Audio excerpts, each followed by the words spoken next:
Hello बच्चों, मैं हूं आर.के. सिंह और आप देख रहे हैं हमारा प्यारा सा चैनल ट्रांसेंड फिजिक्स। तो चलिए आज हम लोग वेक्टर के सीरीज को थोड़ा और आगे बढ़ाते हैं। ठीक है, इस पार्ट में हम लोग डिस्कस करेंगे रिजोल्यूशन ऑफ वेक्टर पर। ठीक है, मतलब आज हम लोग वेक्टर को रिजॉल्व करना सीखेंगे। लेकिन कुछ लोग सोच रहे होंगे सर ये रिजॉल्व क्या होता है। एक तरह से ऐसा समझिए कि आज हम लोग वेक्टर को जोड़ने के बजाय तोड़ेंगे। ठीक है, पिछले वीडियोस में हमने आपको सिखाया था कि किसी भी वेक्टर को किस तरह से ऐड कर सकते हैं, है ना। लेकिन आज हम लोग देखेंगे कि कैसे किसी भी वेक्टर को किस तरह से तोड़ सकते हैं। ठीक है, लेकिन आपने एक चीज ध्यान दिया होगा पिछले क्लासेस में। ठीक है, आपने देखा होगा कि बहुत सारे वेक्टर्स को जब हम जोड़ते हैं, ठीक है, तो मुझे एक वेक्टर मिलता है ना। तो बहुत सारे वेक्टर्स को जोड़कर एक वेक्टर मिल सकता है।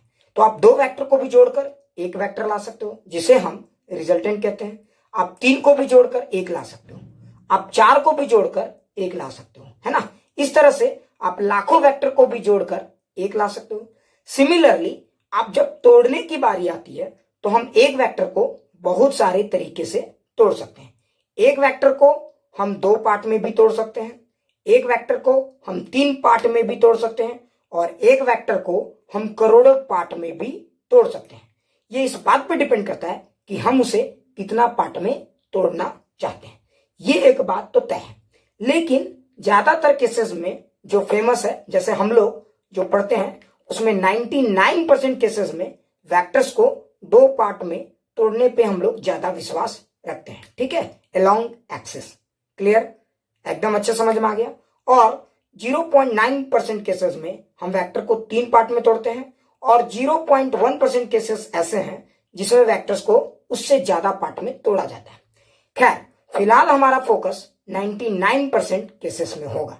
मतलब आज हम लोग बात करेंगे कि एक वेक्टर को दो वेक्टर कैसे बना सकते हैं। क्लियर, एकदम अच्छे समझ में आया। अब मैं आपको एक और बात बताता हूं। एक वेक्टर को दो वेक्टर बनाने का भी बहुत सारे मेथड हो सकते हैं। इसमें तीन मेथड बहुत ही फेमस है। ठीक है, जिसमें पहला वाला मेथड हमारे काम का है।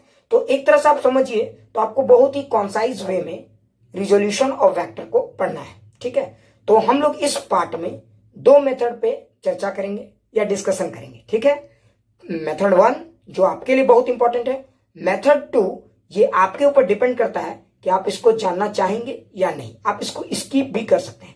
और मेथड 3 हम लोग डिस्कशन करेंगे डॉट प्रोडक्ट ऑफ वेक्टर्स में। ठीक है, तो ये तीन तरीके से आप किसी भी वेक्टर को तोड़ सकते हो। ठीक है, तो चलिए हम लोग एकदम एक बार शुरू करते हैं। ठीक है, तो देखिए मैंने आपको क्या बताया था पिछले क्लास में कि आप अगर दो वेक्टर लेते हो ए और बी तो एक नया वेक्टर मिलता है सी, है ना। देखिए ऐसे तो बहुत सारे वेक्टर को जोड़ के एक नया वेक्टर ला सकते हो।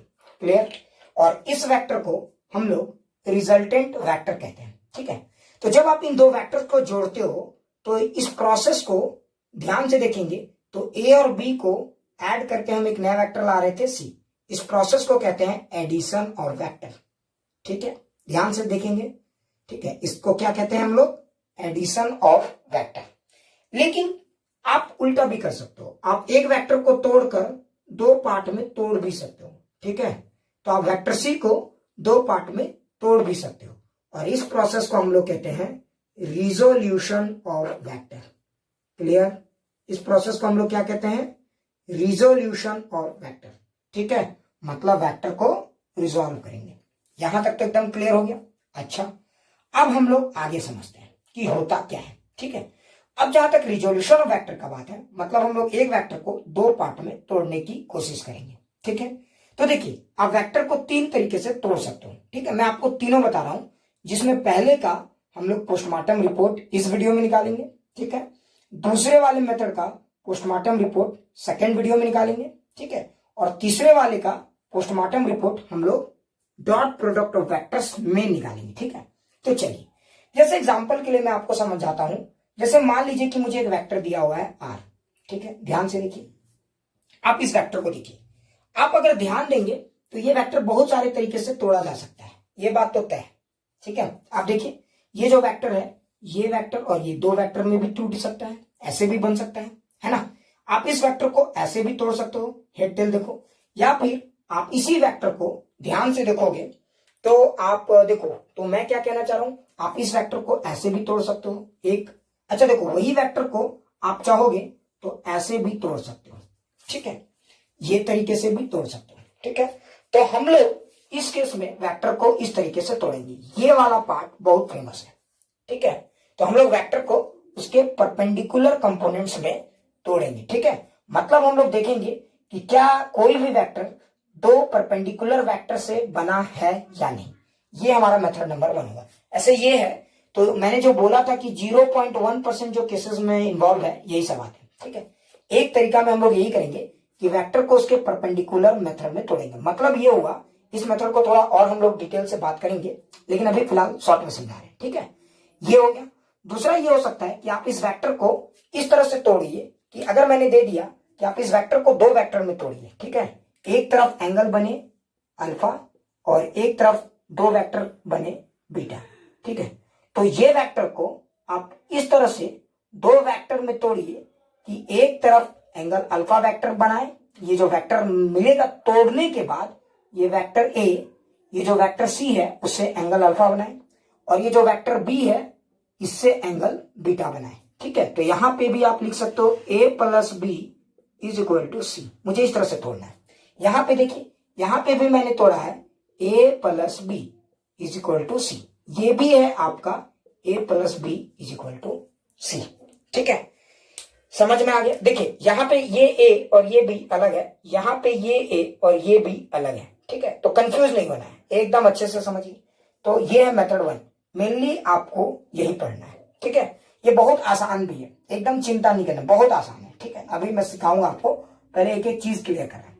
अच्छा, ये हुआ आपका मेथड नंबर 2, आपको यही पढ़ना है। और जो मेथड नंबर 3 है, ठीक है, जिसमें आप वेक्टर को तोड़ना सीखोगे, तो आप देखोगे कि कोई एक वेक्टर दिया हुआ है सी, और आपको किसी ने बोला कि हमारे पास एक और वेक्टर है, कोई नया वेक्टर है डी, तो इस वेक्टर को डी के अलोंग बताइए क्या कंपोनेंट होगा, ठीक है। तो find the component of vector C along D, और इसका कुछ परपेंडिकुलर। तो इसका पोस्टमार्टम रिपोर्ट हम लोग 3rd वीडियो में निकालेंगे, ठीक है, डॉट प्रोडक्ट के बाद। तो आज ही सब बता देंगे, तो फिर समझ ही रहे हो, है ना। तो चलिए हम लोग इसको पहले एनालाइज करते हैं, ठीक है। तो मिटाता हूं मैं ये सब चीज, चलिए वेरी गुड, ठीक है। तो हम लोग पहला सीखेंगे कि किसी वेक्टर को रेक्टेंगुलर कोऑर्डिनेट सिस्टम में कैसे तोड़ते हैं, है ना, उसके एक्सेस में। चलिए, तो यही है हमारा टॉपिक। तो हेडिंग डाल दीजिए, रिजोल्यूशन ऑफ वेक्टर। क्लियर, एकदम अच्छे से समझेंगे, है ना, बहुत ही अच्छे से समझेंगे, ठीक है। चलिए, जैसे मैं आपको बताता हूं कि कैसे किसी वेक्टर को तोड़ा जाता है। मान लीजिए कि ये आपका एक्स एक्सिस है और ये आपका वाई एक्सिस है, ध्यान से देखिए, ठीक है।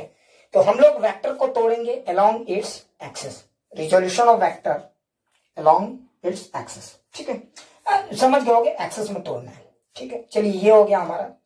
और सपोज कीजिए कि मेरे पास कोई एक वेक्टर है आर, ध्यान से देखिए, इसका मैग्नीट्यूड है आर, ठीक है, ये एक वेक्टर है आर, ठीक है। ये दिया हुआ है vector r is equal to r and r cap, ये मुझे दिया हुआ है, जरा ध्यान से देखिए, ठीक है। अब मुझे इस वेक्टर को तोड़ना है, ठीक है। तो चलिए, और ये वेक्टर किसी एक से एंगल बना रहे हैं, ठीक है। देखो एक चीज और ध्यान देंगे, आप इस वेक्टर आर को देखेंगे तो आपको एक बात समझ में आएगा कि ये जो वेक्टर आर है, ध्यान से देखिए, कंफ्यूज नहीं होना, ठीक है। ये जो वेक्टर आर है ना तो एक्स में है ना तो वाई में है, मतलब मुझे इसको रिजॉल्व करना है ना। और मैं इससे पूछूंगा कि अगर तुम एक्स में भी नहीं हो वाई में भी नहीं हो तो तुम दोनों को कंट्रीब्यूट करो, बिल्कुल। ये जो वेक्टर आर है, ध्यान से देखोगे तो ये दो वेक्टर से बना है, ये और ये, है ना, एकदम क्लियर है। अच्छा, अब मान लो इस वेक्टर को मुझे एक्स में तोड़ना है और वाई में, तो कैसे तोड़ेंगे। तो चलिए, इसका मैग्नीट्यूड कितना दिया हुआ है आर, और मान लीजिए ये एंगल दिया हुआ है अल्फा, ध्यान से देखेंगे, ठीक है। ये एंगल कितना दिया हुआ है अल्फा। तो आप देखिए, इस वेक्टर आर को देखेंगे तो आपको पता चलेगा कि इसका आप एक्स कंपोनेंट भी निकाल सकते हो और वाई। तो देखिए, पहला ये सीखिए, पहले ये देखिए कि वेक्टर जो है हमारा आर, वो एक्स में है या फिर वाई में है, पहला ये देख लीजिए, ठीक है। अगर एक्स में है तो रिजॉल्व करने की जरूरत नहीं है, या फिर वाई में है तो रिजॉल्व करने की जरूरत नहीं है। लेकिन अगर एक्स में भी नहीं है और वाई में भी नहीं है, ठीक है, एक्स एक्सिस में भी नहीं है और वाई एक्सिस में नहीं है, somewhere between x and y axis, ठीक है, एक्स वाई प्लेन में है। तो मतलब ये जो वेक्टर आर है पक्का एक्स का भी पार्ट से बना है और वाई के भी पार्ट से बना है। अब लेकिन खास बात यह है कि इस वेक्टर आर में एक्स का कंट्रीब्यूशन कितना है और वाई का कंट्रीब्यूशन कितना है, ये मुझे निकालना है। तो देखो, अगर आप बहुत ध्यान से देखोगे तो आपको एक बात समझ में आएगा कि जो वेक्टर आर है, जो एंगल इसने अल्फा बनाया हुआ है एक्स एक्सिस से, तो देखोगे ये वेक्टर और ये वेक्टर से बना हुआ है, ध्यान से देखो, ये और ये वेक्टर से बना हुआ है। तो ये जो वेक्टर आर है ये और ये वेक्टर से बना हुआ है, तो इसका मैग्नीट्यूड निकाल दो और इसका, है ना। तो मैं यहाँ पे देखो, जहां से एंगल दिया हुआ है वहां से ट्रायंगल टाइप का ड्रॉ कर दीजिए। पहला तो आप ये कर सकते हो, देखिए मैंने एक ट्रायंगल टाइप का ड्रॉ कर दिया। अच्छा, अगर अब मैंने एक ट्रायंगल टाइप का ड्रॉ किया है तो देखिए अब आपको समझ में आ जाएगा, ये ट्रायंगल जैसा आपको दिख रहा है जहां से एंगल दे रहे हैं। अगर ये अल्फा यहां से दिया तो यहां से ड्रॉ कर दीजिए, और मान लीजिए ये बीटा यहां से दिया है तो आप यहां पे ट्रायंगल ड्रॉ कर दीजिए जिस एक्सिस से दिया है। अच्छा, आपको थोड़ा बोलेंगे सर आप क्या करना है, देखिए इस ट्रायंगल को देखेंगे तो आपको पता चलेगा ये बेस का काम कर रहा है, ये परपेंडिकुलर और ये हाइपोटेन्यूज, है ना। तो आप अगर यूज करेंगे तो ये पार्ट आप निकाल सकते हो, है ना, एक्स में इसका मैग्नीट्यूड कितना है, ठीक है। तो देखिए आप क्या लिख सकते थे, cos alpha is equal to base, मैं इसको एक्स बोल देता हूं, बेस की जगह एक्स बाई आर, है कि नहीं। तो ध्यान से देखिए, मैं इसको लिख सकता हूं एक्स, मुझे एक्स निकालना है, तो कॉस अल्फा हो गया, ये कॉस इस ट्रायंगल का हो गया कॉस अल्फा, कॉस ये बेस का काम करेगा एक्स और हाइपोटेन्यूज का काम करेगा आर। अच्छा, एक्स इज इक्वल टू मैं क्या लिख सकता हूं, आर कॉस अल्फा, तो ये हो गया हमारा एक्स का पार्ट, ठीक है। So this is my r cos alpha, ये हमारा आर कॉस अल्फा हो गया, ठीक है। देखिए आप एक ट्रिक भी लगा सकते हैं, अगर इसका मैग्नीट्यूड आर है और जहां से ये एंगल बन रहा है, ऑब्वियस सी बात है बेस है वो पार्ट, है ना, तो यहां डायरेक्ट आप क्या करते हैं, आर लिखिए और सीधा कॉस अल्फा से मल्टीप्लाई कर दीजिए, मतलब ये पार्ट हो गया आर कॉस अल्फा, ठीक है। अगर ये समझ में आ गया तो अब आगे देखिए, मुझे परपेंडिकुलर निकालना है, मतलब वाई, तो वाई कैसे निकालेंगे, है ना। तो वाई निकालने के लिए मुझे क्या करना है, ये चीज मुझे देखना होगा। तो वाई निकालने के लिए मैं क्या करूंगा, साइन अल्फा, ध्यान से देखिए, साइन अल्फा, साइन अल्फा की जगह यहां पे देखो ये वाला काम वाई का पार्ट कर रहा है, तो वाई बाई ये परपेंडिकुलर की जगह वाई लिख देंगे, हाइपोटेन्यूज की जगह हम लोग आर लिख देंगे, तो देखिए वाई भी आ गया आर साइन अल्फा, है ना। तो देखिए वाई का भी पार्ट निकल गया, ठीक है। एक चीज आपने ध्यान दिया, अगर ये आर है और इसने एक्स एक्सिस से अल्फा एंगल बनाया था, तो इसका जो एक्स, इसको बोलते हैं एक्स कंपोनेंट, ठीक है, component of vector along X axis, component of vector along X axis, clear, ध्यान से देखिए, ठीक है। तो what is X component of this vector, तो R cos alpha, what is Y component of this vector, तो R sine alpha. So these are the components.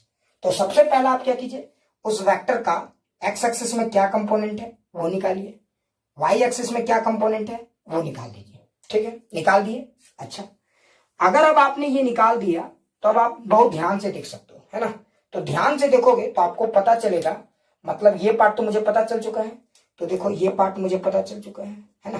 तो ये पार्ट है r cos alpha x part, y part क्या है r sine alpha, ये y part है, ठीक है। एक और चीज देखेंगे, कंपोनेंट निकल गया है, ये हमारा वाई कंपोनेंट है, ठीक है।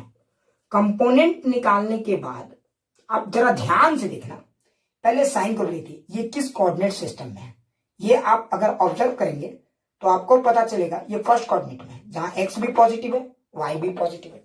तो देखिए आपको कंपोनेंट निकल चुका है, एक्स कंपोनेंट निकल चुका है, आपको वाई कंपोनेंट निकल चुका है, तो अब आपको इस वेक्टर को लेकर कोई परेशानी नहीं होनी चाहिए। इसका मतलब ये जो वेक्टर आर है ये दो वेक्टर से बना हुआ है, एक r cos alpha i cap, चूंकि ये आई कैप है, और ये एक वेक्टर है r sine alpha j cap, है ना। तो आप ऐसा बोल सकते हो कि ये वेक्टर दो वेक्टर से बना हुआ है, तो हम लोग यहाँ पे लिख सकते हैं वेक्टर आर। देखो मैं इसको रिजॉल्व कर रहा हूं, तो वेक्टर आर के दो पार्ट हो गए, r cos alpha i cap, ठीक है, plus r sine alpha j cap. एक और चीज ध्यान देंगे, इसको कोई रटेगा नहीं, ठीक है, ये सब चीजें रटने वाला नहीं है, ठीक है। बस हाँ, आप एक शॉर्टकट ये लगा सकते हैं कि जहां पे एंगल दिया रहेगा, पहले देखिए ट्रायंगल बना लीजिए और देखिए कौन सा पार्ट बेस का काम कर रहा है, जहां पे बेस का काम करेगा पहले दोनों जगह आर आर लिख दीजिए, ठीक है, आर आर आर है, ठीक है, आर लिख दिए यहां भी, तो जहां बेस का काम करेगा वहां कॉस अल्फा मल्टीप्लाई कर दीजिए, जहां परपेंडिकुलर का काम करेगा वहां साइन अल्फा से मल्टीप्लाई करिए, बस। और आप इससे ज्यादा इस पॉइंट में कहीं भी कुछ ध्यान मत दीजिए, ठीक है। तो देखिए हमने इस वेक्टर आर को दो पार्ट में तोड़ दिया, एक्स पार्ट ये वाला part r cos alpha i cap, और ये वाला part r sine alpha j cap, ठीक है। तो देखिए हमने इस वेक्टर को एक्स एक्सिस में भी रिजॉल्व कर दिया, वाई एक्सिस में भी रिजॉल्व कर दिया, ठीक है। तो ये हमारा मेथड नंबर 1 है, जिसमें किसी एक वेक्टर को आप एक्स एक्सिस और वाई एक्सिस में रिजॉल्व करेंगे। क्लियर, ठीक है। ये बहुत ही हेल्पफुल है, और याद रखना यही पूरे वेक्टर का सबसे इंपॉर्टेंट कंसेप्ट भी है, बहुत काम आने वाला कंसेप्ट है, ठीक है। अच्छा देखो, अब यहां पे एक समस्या ये हो सकता है कि कुछ लोगों को डाउट हो सकता है, ठीक है। तो चलिए अब हम लोग कुछ क्वेश्चन एनालाइज करते हैं, जिससे कि आपका कंसेप्ट और क्लियर हो, ठीक है। तो चलिए पहला क्वेश्चन हम लोग इलस्ट्रेशन 1 देखते हैं, ठीक है। मान लीजिए एक वेक्टर दिया हुआ है, ठीक है, ध्यान से देखेंगे, और ये दिया हुआ है, ठीक है। मान लीजिए इसका मैग्नीट्यूड दिया हुआ है 20 यूनिट, और ये एंगल दिया हुआ है 37 डिग्री, ठीक है। ये वेक्टर दिया हुआ है। अब आपको किसी ने कहा कि इसको रिजॉल्व कीजिए, ठीक है, इस वेक्टर को रिजॉल्व कीजिए और वेक्टर के फॉर्म में लिख के दिखाइए। मतलब इस वेक्टर को मुझे रिजॉल्व करना है अलोंग एक्स और अलोंग वाई में, ठीक है। यानी इस वेक्टर को दो परपेंडिकुलर कंपोनेंट में रिजॉल्व करना है, दो कंपोनेंट में रिजॉल्व करना है, और इस तरह से रिजॉल्व करना है कि दोनों एक दूसरे के परपेंडिकुलर हो, ठीक है। और खास बात क्या है, दोनों एक्सिस के अलोंग हो, ये एक खास बात है। यहां पे देखिए वेक्टर को हम लोग एक्सिस के अलोंग रिजॉल्व कर रहे हैं, ठीक है। एक और चीज, इस वेक्टर को ऐसे भी पढ़ते हैं, देखिए ये अगर आप इसको, कुछ लोग ऐसे भी पढ़ते हैं, इसको पढ़ने का एक और तरीका है, कंफ्यूज नहीं होना है। जैसे 37 डिग्री दिया हुआ है, ठीक है, तो आप इसको ऐसे भी पढ़ सकते हो, ये ईस्ट है, ये वेस्ट है, ये नॉर्थ है, ये साउथ है। तो इसको आप, इस वेक्टर को कभी कभी लिखते हैं वेक्टर ऑफ मैग्नीट्यूड 20 यूनिट, ठीक है। और इसके डायरेक्शन को रिप्रेजेंट करने का एक और तरीका है, ठीक है, 37 डिग्री, ठीक है, north of east, north of east. देखिए इसको ऐसे पढ़ते हैं, ठीक है। इसका मतलब क्या हुआ, देखिए जो मेन चीज होता है उसको बाद में लिखते हैं, और किधर की तरफ, तो ईस्ट से 37 डिग्री। इसको एक और तरीका से देखिए, इसको ऐसे भी पढ़ते हैं 37 डिग्री नॉर्थ ऑफ ईस्ट, ठीक है, ईस्ट से 37 डिग्री नॉर्थ की तरफ। तो समझ में आ रहा है ना, ईस्ट से, देखिए ईस्ट से 37 डिग्री नॉर्थ की तरफ, उल्टा पढ़िए आपको क्लियर हो जाएगा। जैसे एक और एग्जांपल मैं बताता हूं, अगर किसी ने लिखा 20 डिग्री वेस्ट ऑफ साउथ, तो पहले आप समझ जाइए, ईस्ट वेस्ट नॉर्थ साउथ। तो साउथ से, ठीक है, 20 डिग्री वेस्ट की तरफ, साउथ से 20 डिग्री, साउथ से 20 डिग्री वेस्ट की तरफ, ठीक है। तो साउथ से 20 डिग्री वेस्ट की तरफ, तो साउथ ले लीजिए, और 20 किधर, इधर या इधर, तो वेक्टर इधर है, ठीक है, 20 डिग्री वेस्ट की तरफ। तो इसको ऐसे, क्लियर। तो इस तरह से भाई लिखते हैं। तो मुझे लगता है ये बात मैंने समझा दिया। तो पहले देखिए ईस्ट से, देखिए उल्टा करके देखिए, ईस्ट से 37 ईस्ट में है, अब किधर, तो इधर या इधर, तो किधर की तरफ 37 डिग्री, नॉर्थ या साउथ, तो अपने पता चल जाएगा। क्लियर, अच्छे समझ में आ गया होगा। चलिए तो अब इस वेक्टर को मुझे रिजॉल्व करना है, ठीक है, आ गया समझ। देखिए सबसे पहले इस वेक्टर को देखिए कि ये एंगल कहां से बना रहा है, यहां से बना रहा है, तो पहले यहीं से इसका एक ट्रायंगल ड्रॉ कर दीजिए। मैंने आपको ट्रिक बताया था, है ना, इस ट्रायंगल को देखिए तो आपको पता चलेगा ये बेस का काम कर रहा है और ये परपेंडिकुलर का। तो पहले यहां 20 लिख दीजिए, यहां 20 लिख दीजिए, क्लियर। अच्छा चूंकि ये बेस का काम कर रहा है तो इसको क्या लिखेंगे, तो cos 37 डिग्री यहां लिख दीजिए, और ये परपेंडिकुलर का काम कर रहा है, इसको क्या लिखेंगे, sin 37 डिग्री। क्लियर, अच्छे समझ में आ गया। अब आप जरा ध्यान से देखिए, 20 cos 37 डिग्री है, समझ में आ गया होगा, है ना। तो इसको अब आप बोल सकते हो 20 cos 37 डिग्री का वैल्यू पुट कर दीजिए 4/5। तो जब आप इसको सॉल्व करेंगे तो ये आएगा 16। मतलब ये वाला जो वेक्टर है, देखिए ऑब्वियस सी बात है, ये वेक्टर दो वेक्टर से बना है, ये और ये, है ना। तो ये वेक्टर और यहां वाला उठा के यहां आ गया, ठीक है। तो 16 यूनिट, मतलब इसका पार्ट है 16 यूनिट। तो what is the x component of this vector 20, है ना। इस वेक्टर का एक्स कंपोनेंट क्या है, तो 16 यूनिट। तो एक्स कंपोनेंट निकल गया, ठीक है, एक्स। उसी तरह से इसका वाई निकाल दीजिए, तो 20 sin 37 डिग्री की जगह 3/5, यहां 4 से मल्टीप्लाई कर दीजिए, दैट इज 12। तो देखिए एक्स पार्ट आ गया 16, वाई पार्ट आ गया 12। So these are the components of this vector. तो एक्स पार्ट है 16 और वाई पार्ट है 12, है ना। मुझे ये पता चल गया। अच्छा कोऑर्डिनेट देखिए, तो ये भी प्लस, ये भी प्लस, मतलब ये जो वेक्टर है, ठीक है, ये जो वेक्टर है इसको आप दो पार्ट में लिख सकते थे, ठीक है। 16 आई कैप, ऑब्वियस सी बात है, ये जो वेक्टर है दो पार्ट से बना है, 16 आई कैप और एक इधर से बना है 12 जे कैप। तो 16 आई कैप प्लस 12 जे कैप। देखिए इस वेक्टर को मैंने दो कंपोनेंट में तोड़ दिया, और दो कंपोनेंट में तोड़ भी दिया और इस वेक्टर को लिख भी दिया, ठीक है।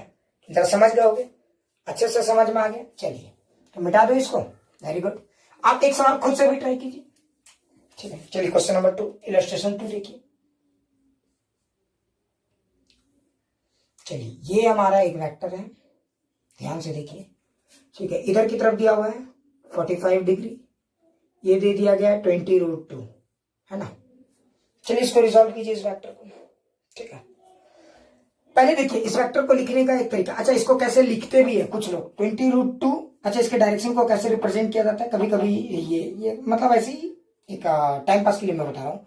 तो देखिए आप इसको ईस्ट, वेस्ट, नॉर्थ, साउथ, तो ईस्ट से बना रहा है तो पहले ईस्ट लिख दीजिए, ठीक है। कितना डिग्री बना रहा है, तो 45 डिग्री किधर की तरफ, तो ईस्ट से साउथ की तरफ, तो 45 डिग्री साउथ ऑफ ईस्ट, ये इसका राइटिंग स्टाइल हो गया, ठीक है। तो कंफ्यूज नहीं होना। अच्छा क्या अब मुझे क्या करना है, इस वेक्टर को एक्स में रिजॉल्व करना है, वाई में रिजॉल्व करना है, ठीक है। तो अगर आप इस वेक्टर को देखेंगे तो एंगल तो यहां से बना रहा है, तो जहां से एंगल बना रहा है वहां पे एक ट्रायंगल बना दीजिए। देखिए ये ट्रायंगल बन गया, ये पार्ट बेस का काम करेगा, परपेंडिकुलर ही है, ठीक है, बना दिए। अब इसको आप रिजॉल्व कीजिए, ठीक है। तो मैंने आपको क्या बताया था, ये ट्रायंगल को देखिए, तो पहले आराम से लिख दीजिए 20√2, यहां भी लिख दीजिए 20√2, ये एकदम लिख दीजिए। अच्छा अब इस ट्रायंगल को देखिए, ये पार्ट बेस का काम कर रहा है, मतलब यहाँ पे कॉस वाला होगा, ठीक है। तो यहाँ पे लिख दीजिए cos 45 डिग्री, ये पार्ट परपेंडिकुलर का काम कर रहा है, मतलब ये साइन वाला, साइन 45 डिग्री, ठीक है। अब आप इसको सॉल्व कर दीजिए, तो जब आप सॉल्व करेंगे तो 20√2 cos 45 डिग्री 1/√2, ये कैंसिल, ये कैंसिल, तो ये वैल्यू आ जाएगा 20। जब आप इसको भी सॉल्व करेंगे तो ये वैल्यू आ जाएगा 20, है ना। अच्छा अब जरा ध्यान से देखो, तो x कंपोनेंट y दोनों मिल गया, तो x कंपोनेंट 20, y 20, है ना। अब इसको लिखेंगे कैसे, तो देखिए x कंपोनेंट कितना है 20, तो 20, यहाँ पे x का पार्ट प्लस में।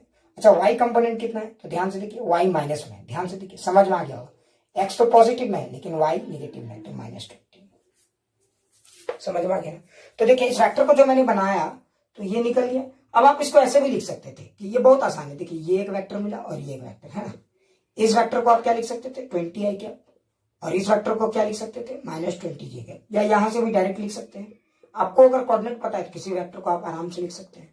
तो ये वेक्टर क्या लिख सकते हैं 20 आई कैप -20 जे कैप, ये इसका वेक्टर हो गया। बहुत आसान है, जरा ध्यान से देखिए, ठीक है। चलिए एक और क्वेश्चन 3 बनाइए, आपको एकदम क्लियर हो जाएगा, ज्यादा परेशानी नहीं होगा, ठीक है। एक क्वेश्चन नंबर 3 देखिए, लास्ट क्वेश्चन है, ठीक है। जैसे यहां से मैं यहां पे ले आऊं, ये 53 डिग्री मानिए और ये 50 यूनिट है, ठीक है। अब इस वेक्टर को रिजॉल्व करके बताइए, ठीक है। कैसे करेंगे रिजॉल्व, सोचिए। तो देखिए सबसे पहले क्या करना है हमें, तो देखिए ये ट्रायंगल यहां से बना रहा है, तो जहां से ट्रायंगल बना रहा है उसको ज्वाइंट कर दीजिए, ठीक है। मैं बार बार बोलूं फॉर्मूला नहीं रटना है, ठीक है। पहले 50 लिख दीजिए, यहां भी 50 लिख दिए, यहां पे किससे मल्टीप्लाई करेंगे, तो देखिए ये बेस है तो cos 53 डिग्री, ये क्या है तो परपेंडिकुलर है तो sin 53 डिग्री। अरे नहीं बुझा रहा है क्या, बहुत आसान है रे, कुछ नहीं है इसमें। cos 53 डिग्री का वैल्यू 3/5, ये आ जाएगा 30। sin 53 डिग्री का वैल्यू 50, sin 53 डिग्री का वैल्यू 4/5, ये आ जाएगा 40। अच्छा जरा ध्यान से देखो, x भी मिल गया y भी। अच्छा देखिए अगर आप यहाँ पे देखोगे तो आपको पता चलेगा ये पार्ट क्या था x, तो x तो 40 है, तो यहाँ पे -40 लिखेंगे बच्चों। सोचो क्यों, क्योंकि थर्ड कोऑर्डिनेट में x नेगेटिव होता है तो -40, तो what is it's x component -40। Clear, अच्छे से समझ में आ गया ना। What is it's y component, तो y भी देखिए निगेटिव में नीचे की तरफ है -30। क्लियर, तो देखिए हमने x भी निकाल दिया, 40 यूनिट था लेकिन डायरेक्शन देख लिया माइनस में तो -40, y भी निकाल दिया 30 तो -30। देखिए इस वेक्टर को दो कंपोनेंट में रिजॉल्व कर दिया। और अगर आप देखोगे तो ये वेक्टर दो कंपोनेंट से बना हुआ है, ये वेक्टर और ये वेक्टर, है ना। इसको उठा के आप यहाँ भी रख सकते थे, ऐसा भी कर सकते, ये वेक्टर इससे बना हुआ है, इससे बना हुआ है ना। क्लियर, ये बोलो या ये बोलो, सॉरी ये या ये, बात तो एक ही है, ये या ये, है ना। इसी को उठा के यहाँ रख दिया गया है, ठीक है, अच्छे समझ में आ गया। तो अगर आप इस वेक्टर को लिखोगे, let this vector be C, मान लेते हैं ये वेक्टर सी था, तो इसको कैसे लिख सकते थे, तो देखो इसका x कंपोनेंट -40 आई क्या, इसका y कंपोनेंट -30j, समझ में आ गया। देखिए इस वेक्टर को मैंने दो वेक्टर में तोड़ दिया, क्या खास है, अगर ये -40 आई क्या, सॉरी -30j क्या, ठीक है, और ये -40 आई क्या, आप ऐसे भी देख सकते हैं। खैर ये सब टाइम पास चीज है, ये सब तो आपको क्लियर होगा, है ना। तो इस तरह से आप किसी भी वेक्टर को एकदम आराम से तोड़ सकते हो।